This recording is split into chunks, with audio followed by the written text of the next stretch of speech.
Hello guys, welcome to Peaceful Logs. Guys, ನಾವು before ವಿಡಿಯೋದಲ್ಲಿ ಹೇಳಿದ್ದೆ ನಾನು ಎಲ್ ಬಾಯ್ ಬೀಟಾ ಬ್ರೀಡಿಂಗ್ ಸ್ಟಾರ್ಟ್ ಮಾಡೋಣ ಅಂತ.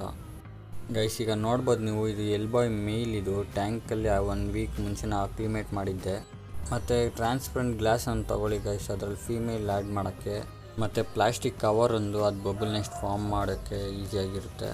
ಗೈಸ್, ಇನ್ನೊಂದೇನೆಂದರೆ ಈ ವಿಡಿಯೋ ಪೂರ್ತಿ ನೋಡಿ ಗೈಸ್. ನಾನು ಬೀಟಾ ಬ್ರೀಡಿಂಗ್ ಬಗ್ಗೆ ಎಲ್ಲ ಈ ವಿಡಿಯೋದಲ್ಲಿ ಹೇಳಿದ್ದೀನಿ.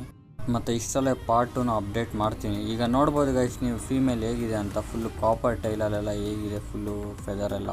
ಈಗ ಟ್ಯಾಂಕಲ್ಲಿ ಪ್ಲಾಸ್ಟಿಕ್ ಗ್ಲಾಸಲ್ಲಿ ಫೀಮೇಲ್ನ ಅಕ್ಲಿಮೇಟ್ ಮಾಡಿ ಅದು ನೋಡಿ ಗೈಸ್ ಇವಾಗ ಹೇಗೆ ಚೇಸಿಂಗ್ ಮಾಡ್ತಿದೆ ಅಂತ ಮೇಲು. ಗೈಸ್, ಈಗ ನೋಡ್ಬೋದು ಮೇಲ್ ಹೇಗೆ ಅಗ್ರೆಷನಲ್ಲಿದೆ ಅಂತ. ಫುಲ್ಲು ಚೇಸಿಂಗ್ ಮಾಡಿಕೊಂಡು ಫ್ಲೇರಿಂಗ್ ಮಾಡಿಕೊಂಡು ಫೀಮೇಲ್ನ ಅಟ್ರ್ಯಾಕ್ಟ್ ಮಾಡ್ತಿದೆ. ಗೈಸ್, ಇನ್ನೊಂದೇನೆಂದರೆ ನಮ್ಮ ಚಾನಲ್ಲು 300 ಸಬ್ಸ್ಕ್ರೈಬರ್ಸ್ ಆಗಿದ್ದೆ, ಒಂದು ಗಿವ್ ಅವೇ ಕಂಡಕ್ಟ್ ಮಾಡ್ತೀನಿ ಗೈಸ್. ಮತ್ತು ಬೀಟಾ ಬ್ರೀಡಿಂಗ್ ಪಾರ್ಟ್ 2 ಬೇಕಂದರೆ ಪಾರ್ಟ್ 2 ಅಂತ ಕಮೆಂಟ್ ಮಾಡಿ ಗೈಸ್.